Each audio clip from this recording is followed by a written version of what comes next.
E aí, turma, bom dia, tudo bem com vocês? Perguntim, você quer falar alguma coisa? Quero sim, prof. Meu final de semana não foi tão bom assim. Sabe o que aconteceu, prof? Meu pai me deu de presente um peixe muito bonitinho. Compramos um aquário, compramos comida para ele. E aí, prof, eu pensei, vou cuidar do meu peixe com todo amor e carinho. Coloquei ele dentro do aquário e a água que eu usei, prof, inclusive não foi nem água de torneira, foi uma água mineral. De tanto cuidado que eu tive com o peixe, prof, eu resolvi ferver a água antes para matar qualquer tipo de germe.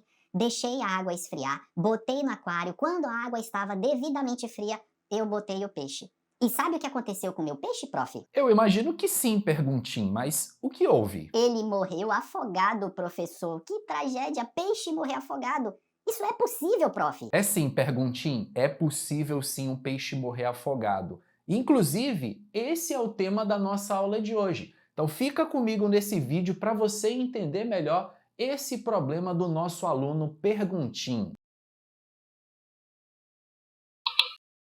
Fala galera, tudo bem com vocês? Professor Diego Fares aqui na área e hoje a gente vai justamente discutir essa temática. É possível um peixe morrer afogado? E a resposta para essa pergunta, galera, é sim. E qual o motivo disso? Saiba que os peixes respiram o mesmo oxigênio que eu e você respiramos. A diferença é que nós, seres humanos, respiramos o oxigênio no estado gasoso. Ele está aqui ao nosso redor, no ar atmosférico. Os peixes também respiram o oxigênio, só que o oxigênio dissolvido na água, o oxigênio no formato aquoso.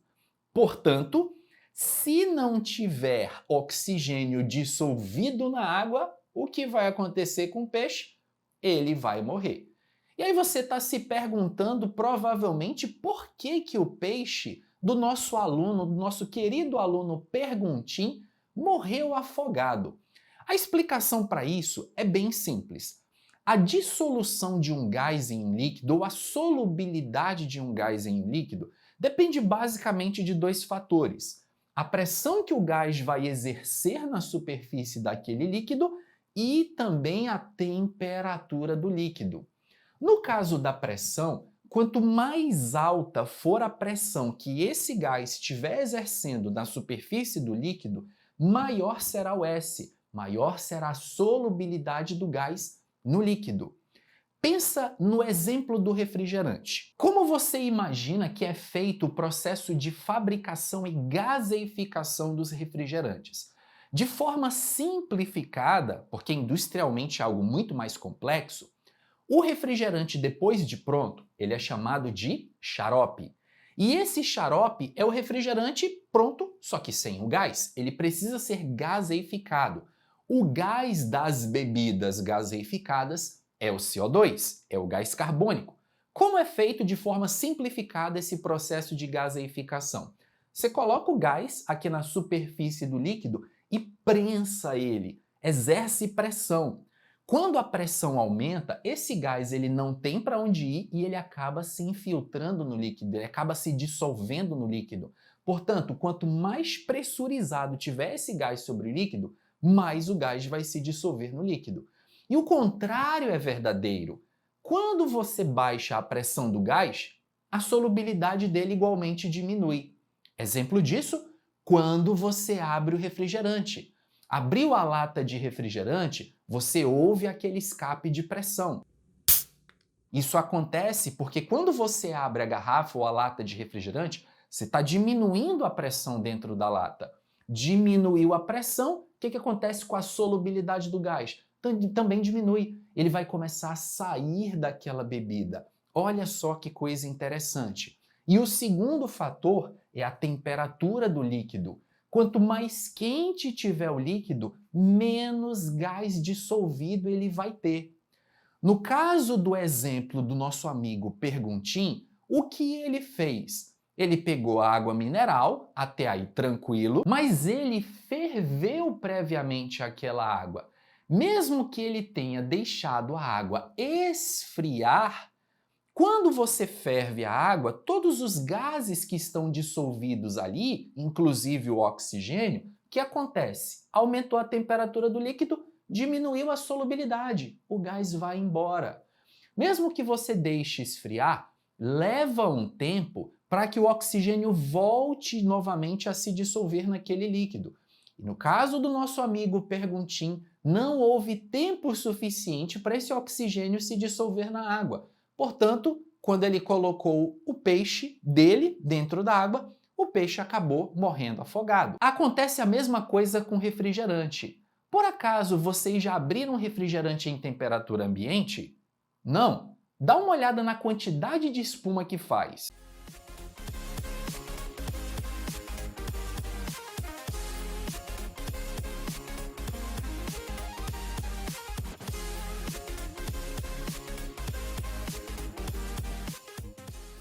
Pois é, galera, essa quantidade de espuma é o gás que está indo embora. Refrigerante em temperatura ambiente, refrigerante quente, vai ter pouco gás dissolvido. Por isso que o refrigerante, o ideal é tomá-lo o mais gelado possível, porque quanto menor a temperatura do líquido, mais gás dissolvido ele terá. No caso do refrigerante, se você bebe ele bem gelado, ele vai ter muito gás dissolvido. Agora só tomem cuidado para não deixar o refrigerante congelar. Porque se o refrigerante congelar, ele vira sólido e gases não se dissolvem em sólidos. Então você tem que deixar o refrigerante ficar frio, mais frio possível, mas sem ele congelar.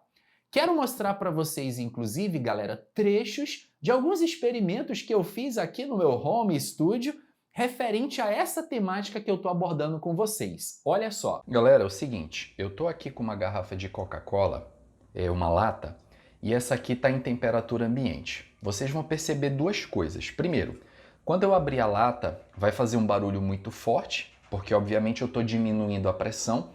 A gente viu na aula teórica que quanto menor a pressão do gás sobre o líquido, menor a solubilidade. Só que ao mesmo tempo, como esse refrigerante está quente, a solubilidade do gás também vai baixar. Então vamos dar uma olhada aqui no que acontece se a gente pegar uma lata de refrigerante natural e abrir. Eu vou aproximar meu microfone aqui, galera, para vocês observarem a intensidade do escape de pressão. Deixa eu tirar aqui, vamos lá.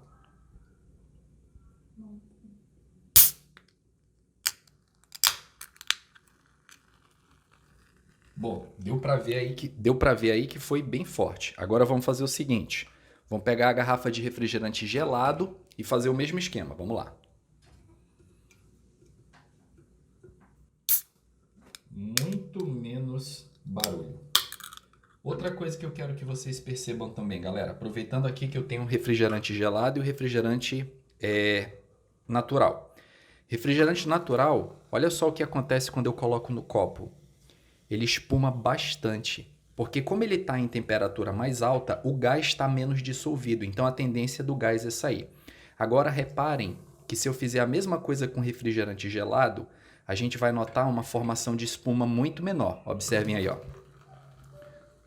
O refrigerante faz espuma, só que até a altura da espuma aqui, ó, na lateral do copo, ela também é menor. Agora eu quero aproveitar essa situação e mostrar para vocês um outro experimento com uma seringa. Segura o microfone para mim aqui, filho, aqui pertinho. Isso, segura. Galera, é o seguinte, ó. Eu vou pegar aqui o refrigerante, vou colocar ele dentro de uma seringa, certo? O refrigerante aqui está gelado. Bom, se eu tampar o êmbolo da seringa, aproxima mais o microfone aqui de mim, filho. Aqui, isso. Ó, se eu tampar o êmbolo da seringa, a gente aprendeu que quanto menor a pressão do gás sobre o líquido, menor a solubilidade. Prestem atenção no que vai acontecer quando eu puxar o êmbolo aqui dentro. Ó. Vocês estão reparando que é como se as bolhas ficassem maiores, ó. Embaixo da seringa dá para reparar. Por quê? Porque quando eu puxei o êmbolo, eu estou tirando o gás. Ó. Deixa eu pegar mais um pouquinho de refrigerante aqui para fazer. Vamos lá, galera. Puxei um volume de refrigerante maior. Olha lá, ó. Vou puxar. Olha aí, ó. Perceberam o gás saindo lá dentro? Isso acontece porque eu estou diminuindo a pressão. Quando eu diminuo a pressão do gás sobre o líquido, eu também diminuo a solubilidade do gás no líquido. Poxa, prof, verdade? Que vacilo meu. Tadinho do meu peixe. Mas espero que muito em breve meu pai resolva me dar um outro animal de estimação. Talvez um coelho, quem saiba. Ou um hamster, por que não, né, prof? Mas ficou o aprendizado. Agora eu sei que se eu ferver a água, todo o gás que está dissolvido nela vai embora. E da mesma forma, se eu diminuir a pressão que é exercida sobre a superfície do líquido, esse gás ele acaba indo embora também. Então, valeu, professor. Recado da aula de hoje, ó, muito importante. Que bom que você aprendeu a lição nessa aula de hoje, Perguntim. Espero que os alunos aí de casa também tenham aprendido. Se você gostou desse vídeo, não esquece de deixar o like para ajudar o trabalho do professor. Compartilha com seus amigos que estão matando peixe afogado. Eu vou ficando por aqui, galera, e vejo vocês na próxima aula. Grande abraço a todos e até lá. Valeu!